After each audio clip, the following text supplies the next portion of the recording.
Hello दोस्तों, स्वागत है आपका हमारे चैनल क्रैकिंग एग्जाम में। आज मैं प्रागैतिहासिक काल की चित्रकला के विषय में जो मैं वीडियोस बना रही थी उसका मैं भाग 6 लेके आई हूँ। हमने जो है उत्तर प्रदेश में जो भी प्रागैतिहासिक स्थल थे उनके विषय में जानकारी मिल गई थी हमें। अब हम पढ़ेंगे राजस्थान का क्षेत्र में जो प्रागैतिहासिक चित्र हमें जो शिला चित्र मिले हैं वो राजस्थान के उसमें कौन क्षेत्र में कौन कौन से आते हैं, बिहार के क्षेत्र में कौन कौन से आते हैं। तो जो राजस्थान का क्षेत्र था झालावाड़, भरतपुर, अलनिया, गागरोन, दरा और इत्यादि, ये सब क्षेत्र थे जहां हमें प्रागैतिहासिक चित्र मिले थे।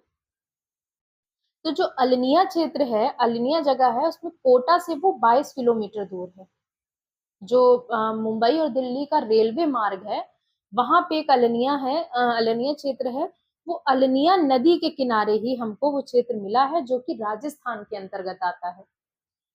तो अलनिया नदी जो है वहां पे सीता जी के मंडनों के नाम से संबोधित करते हैं। अलनिया नदी के किनारे जो सीता जी के मंडलों के नाम से इसको संबोधित किया जाता है। ये चित्र करीब 5000 ईसा पूर्व है और गेरू के द्वारा बनाए गए हैं। तो आपको समझ में आया, जो अलनिया क्षेत्र है वो राजस्थान क्षेत्र के अंतर्गत आता है, जो कि मुंबई दिल्ली रेलवे मार्ग पर एक अलनिया नदी है उसके तट पर ये स्थित है। और अलनिया नदी जो है सीता जी के मांडनों के नाम से संबोधित की जाती है। ये चित्र 5000 ईसा पूर्व के हैं और गेरू के द्वारा बनाए गए हैं। फिर आ जाता है बिहार के क्षेत्र। बिहार के क्षेत्र में आ जाता है शाहाबाद, चक्रधरपुर, जो वर्तमान में झारखंड में है, कहा जाता है। कुछ व्यक्तियों को बैठे हुए दिखाया गया है इसमें, चक्रधरपुर जो बिहार क्षेत्र में आता है, जो शिकार विजय व गौरवान्वित प्रतीत हो रहे हैं। मतलब जो कुछ व्यक्ति जो हैं बैठे हुए दिखाए जा रहे हैं जिन्होंने शिकार किया है उस पर विजय प्राप्त कर ली है और अपने ऊपर उनको मतलब बड़ा गर्व है, गौरवान्वित प्रतीत हो रहे हैं। वो इस तरीके के चित्र चक्रधरपुर से प्राप्त हुए हैं। इसमें बहुत थोड़ा थोड़ा मैं इसीलिए बता रही हूँ कि जितना इम्पोर्टेंट है वो मैं उतना ही आपको बता रही हूँ। फिर आ जाता है उत्तराखंड क्षेत्र। हमने राजस्थान पढ़ लिया, बिहार पढ़ लिया, अब आ गया उत्तराखंड क्षेत्र। तो उत्तराखंड जो है वो केजी नौटियाल ने पिथौरागढ़, देहरादून तथा चमोली आदि स्थानों में प्रागैतिहासिक औजारों की खोज की थी। किसने? केजी नौटियाल जी ने। तो उन्होंने जो है देहरादून, चमोली आदि स्थानों पे प्रागैतिहासिक औजारों की खोज उत्तराखंड क्षेत्र में की थी। इससे क्वेश्चन आ सकता है कि उत्तराखंड क्षेत्र में किन जगहों से प्रागैतिहासिक औजारों की खोज हुई है। तो कहाँ कहाँ से हुई है? पिथौरागढ़, देहरादून और चमोली।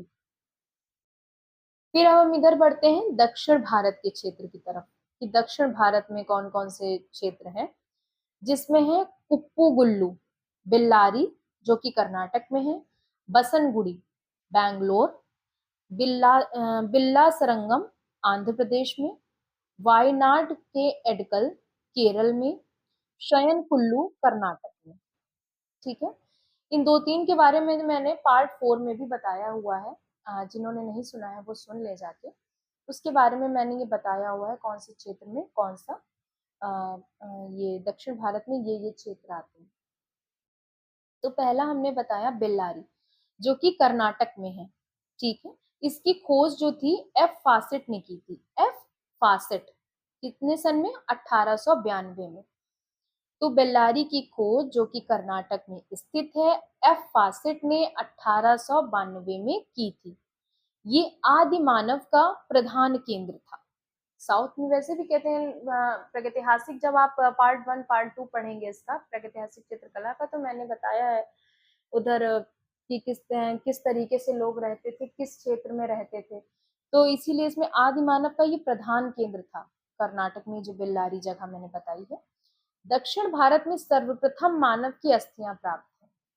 साउथ साइड में सबसे ज्यादा मानव की अस्थियां मिली है, जिसमें 6 कोणों का सितारा मतलब षष्ठ कोण प्राप्त हुआ है।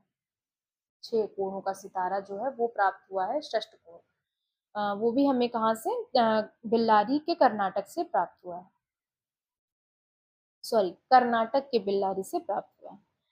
अब सबसे इम्पोर्टेंट है, इस गुफा की समानता स्पेन की एक कोगुल गुफा थी उससे उससे संबंधित है। जो इसमें समानता आपको देखने को मिलेगी, तो एक स्पेन में कोगुल गुफा है उससे मतलब आपको समानता देखने को मिल जाएगी। तो ये प्रश्न बन सकता है कि जो कर्नाटक में बेल्लारी है उसकी समानता कौन सी गुफा से है, तो स्पेन की कोगुल गुफा से इसकी समानता देखने को मिल जाती है। फिर आ जाता है बिल्ला सरंगम, जो कि वर्तमान में आंध्र प्रदेश में है। और इसमें जो हमें शिलाचित्र प्राप्त हुए हैं वो हड्डियों के हथियार, जादू के प्रचलन के चिन्ह, नवपाषाण काल का ये माना जाता है। और किसने, स्वर्गीय रांगेय राघव जी ने इसको नवपाषाण काल का माना है। फिर आ गया वायनाड के एडकल और एडेक्कल, मतलब जो कि केरल से प्राप्त है। इसकी खोज 1901 में एफ फासेट ने ही की थी। इसमें हमें क्या क्या मिला था, स्वास्तिक, सूर्य, चौखटे, खाने और शिल्परा के चिन्ह प्राप्त हुए थे। ठीक है, अब मैंने आपको सभी प्रागैतिहासिक काल में जहां जहां जो जिस क्षेत्र में जो चिन्ह क्षेत्र मिले हैं, क्षेत्रों में किस तरीके के शिलाचित्र मिले हैं, उन सभी के बारे में मैंने पिछले पार्ट्स में भी बता दिया है। जिन्होंने नहीं सुना है वो प्लीज, मैं उनसे रिक्वेस्ट करूंगी कि आप पार्ट 1 से ही सुनना शुरू करें, तभी आप पूरी सीरीज से आप कनेक्ट कर पाएंगे। क्योंकि मैं ये सारे जैसे बना दूंगी प्रागैतिहासिक काल की चित्रकला, तो मैं एक प्लेलिस्ट में इसको डाल दूंगी जिससे आपको सर्च करने में आराम रहेगी, पार्ट 1, पार्ट 2, पार्ट 3। तो हमने ये सारे क्षेत्र कवर कर लिए हैं।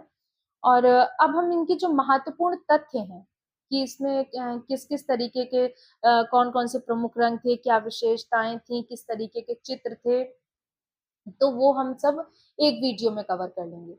और उम्मीद करती हूँ आपको हमारे बनाए हुए वीडियोस अच्छे लग रहे होंगे। अगर आपको हमारे वीडियोस अच्छे लग रहे हैं तो प्लीज़ चैनल को सब्सक्राइब कीजिए, वीडियो को लाइक कीजिए और अपने फ्रेंड्स के साथ ज़रूर शेयर कीजिए। और चैनल को सब्सक्राइब कीजिए और बेल आइकन भी ज़रूर हिट कीजिए, जिससे कि हमारे आने वाले वीडियोस के बारे में आपको नोटिफिकेशन मिल जाए। धन्यवाद।